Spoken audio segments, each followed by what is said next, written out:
What happens to innocent babies when they die? Do they still have emotions passed on by the mothers? Remember I said yesterday that all emotions begin entering you at the time of conception. So any person who passes after the time of conception does have emotions. And some of those emotions can be quite dark because they come from your environment, and the environment's emotions are often quite dark. But what happens when a child passes is a little different than what happens when an adult person passes. And I would be happy to describe both processes if you wish. Yep. Okay, so this is what will happen when you pass. Let's look at the child first. So let's say the child is an abortion or a miscarriage. So in other words, it actually is passed before it is born. The child is picked up, in this case, by a celestial spirit generally, a spirit who's actually on the divine path, and nursed through until they actually start having cognizance of their environment. So the child, which remember is a soul connected to the two bodies, is nursed and also given lots of energy, emotional energy, to heal itself. And what happens is it is nursed through the process into the process of cognizance, where it can actually understand its environment, start to understand its environment, just like a baby. In other words, it's nursed to the point of being a baby, if you like.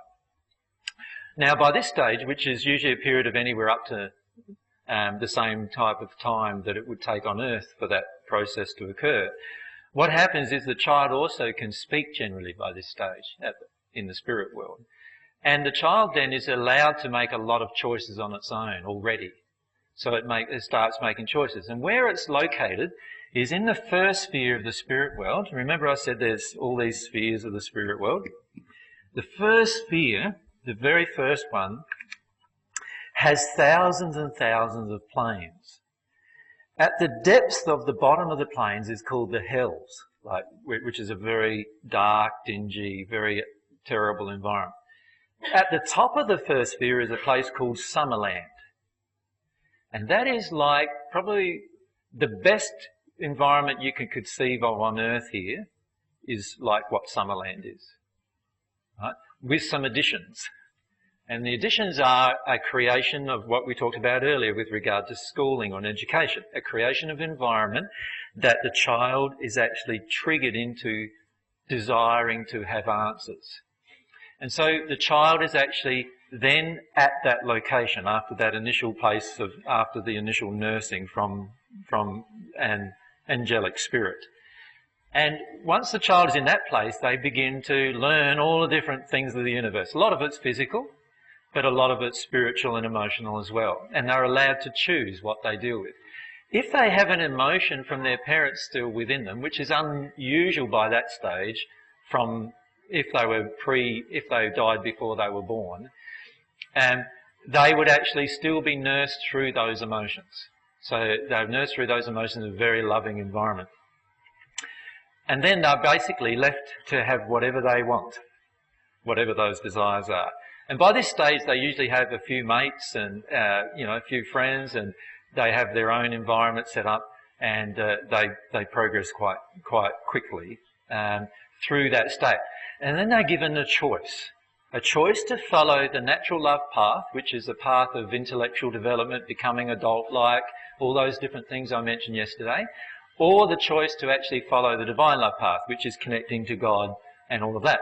Now, many of them the choices they make depend upon what forces start to control them at this point. Now, if they passed as a miscarriage, many times by this stage they will be starting to feel the emotions of the mother and father from which they miscarried. And so they will start to feel some of those impressions upon them as pushing them in a certain direction. And so often they might, if the mother or father is into a different path spiritually, they might firstly start to investigate that particular path. But they're giving completely the free will to do whatever they wish at that point. Now let's say the person passes, but they're still a child, but they passed after their birth. They could be just newborn, and if that's the case, it'll be a very similar process to what I've just described. If they're not a newborn, but let's say they're 4, 5, 6 years of age, something like that, and they pass from leukemia or cancer or some kind of disease or some kind of accident, then what would happen is that they would still have emotions from their environment in them, but those emotions would be a bit stronger. Does that make sense? They'd be more powerful emotions. And so they would often be nursed through a process of releasing those emotions, which, by the way, in the spirit world, for a child of that age, happens very, very rapidly. So within a few months, usually, they're nursed through that entire process. Now they go to Summerland, and the same process goes off where they're educated, they do what they desire, and the same thing happens. Does that make sense? So passing for children is a breeze. And it's a very beautiful process for them, and they're looked after the entire process. The only time when it's not so much of a breeze if there was an abortion. With an abortion, the child is kept away from its mother who aborted it. And the reason why this is the case is because the emotions in the mother that aborted the child were emotions of rejection of the child. And because those emotions of rejection are very powerful emotions to be felt on the opposite end as unworthiness, the child is usually kept from going back to its mother on earth until the mother works through the emotional reasons why they aborted that child. And then the child is often reintroduced to its mother. So that's the only time where it's a bit more difficult for the child, because the child itself is getting the emotions of rejection from its parents on earth. And what happens is the celestial spirits try very hard to actually stop that emotional projection from entering the child, so that the child doesn't grow up feeling unworthy, right? And then I'll just continue the question with regard to an adult. With an adult, if we pass, it's a little different, because as an adult, we made free will choices. So when we pass as an adult, oftentimes what's happened is we're healed from the choices that were made by other people that affected us, but we are still going to have a whole group of unhealed emotions about the choices we made. And because of that, we go and are attracted to a location. So when we first pass, we often go into what is sort of, you see it in a lot of spiritual literature, where we pass into a place that's not fantastic, but it's not terrible, and it's just like a place of reception. You could think of it, there are whole hospitals there, like that you could conceive of on earth. They're a bit different in terms of how they look and everything, but they're basically hospitals to help you get through that first part of transition. And particularly if you're passed with an injury or a long-term illness like cancer, you would be nursed through that. The body would be repaired from that particular problem. And then what happens, once we get to the state where we feel our own sense of autonomy, in other words, we're feeling our own free will to go and do things that we want to do, generally we're shown a mirror. And by this stage, generally, we probably don't want to even look in the mirror, because we start seeing other people where we've gone to, and we start seeing that they are in pretty bad shape. And so we can imagine that if they're in bad shape, and it just seems like almost everyone who comes through here is in bad shape, that possibly means that when I look in the mirror, I'm going to be as in bad shape as they are. And fair enough, usually by the time we get to look in the mirror, sure enough, we start seeing ourselves for what we really are. But at this stage, we don't understand that it's the emotions that created that. So we don't understand much at all, and we only understand what we're asked. So if you ask about it, you'll be told. But if you don't ask, often you're not told, because everything is based upon the law of desire. So anyway, I pass, I've gone into this state, I now recognise where I am, and I'm in a pretty dark state.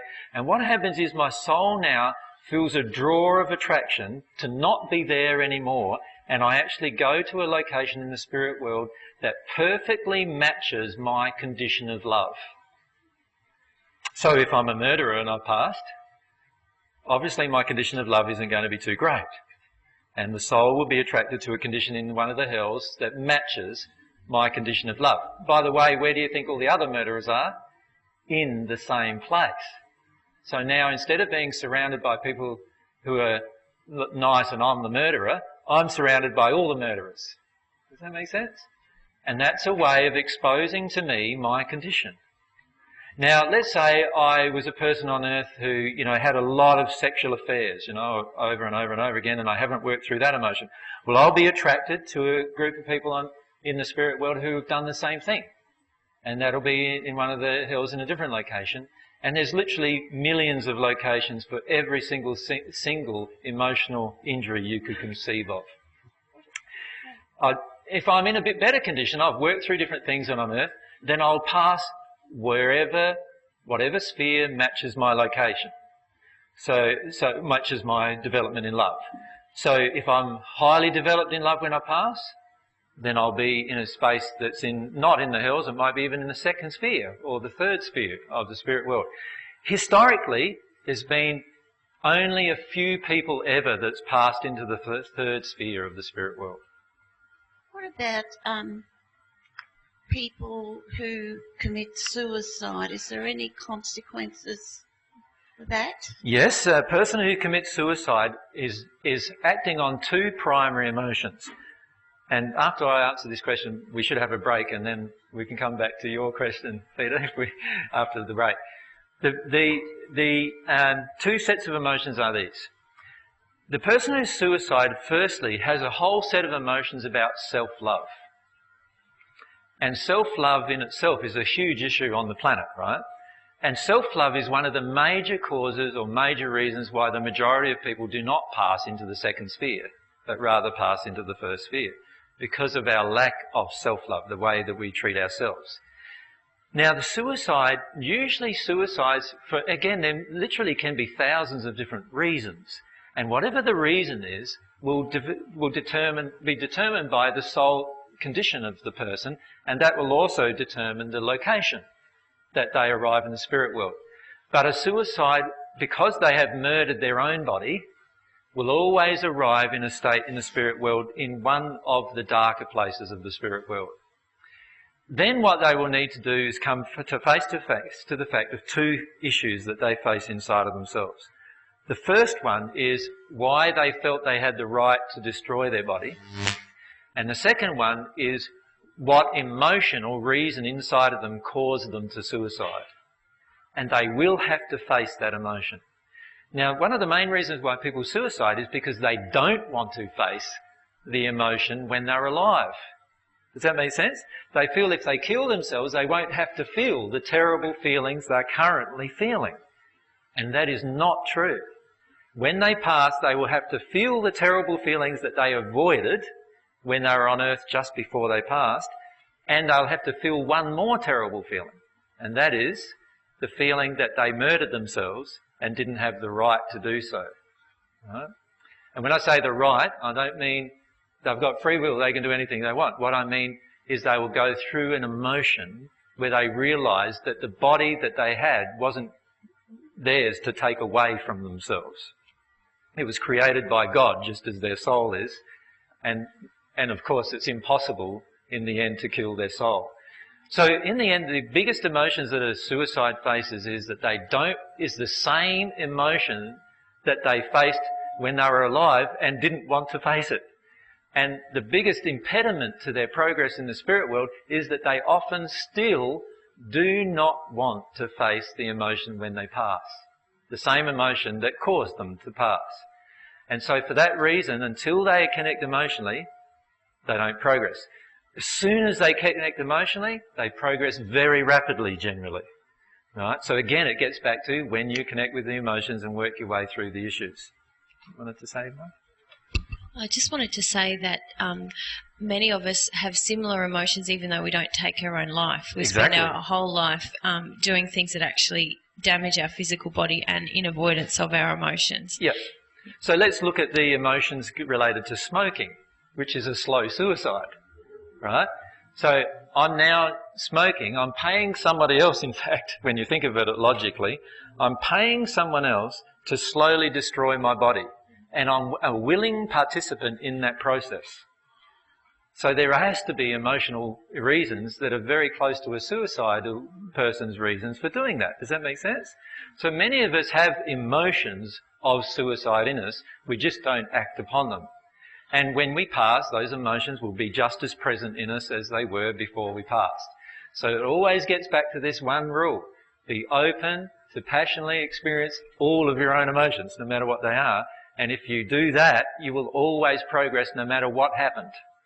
So a suicide has just as much ability to progress as anyone else, but often can't because they have the same avoidance as what caused them to suicide in the first place. Does that make sense? Yep. And so we can help them here on earth a lot to work their way through those kind of emotions. And a lot of the ways we can do that is by dealing with their own emotions and showing them how to deal with theirs.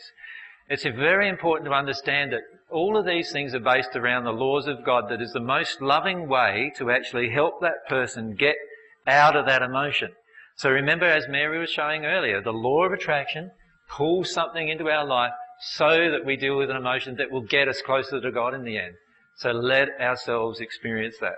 Does that make sense? Let ourselves do that. Anyway, let's have a break.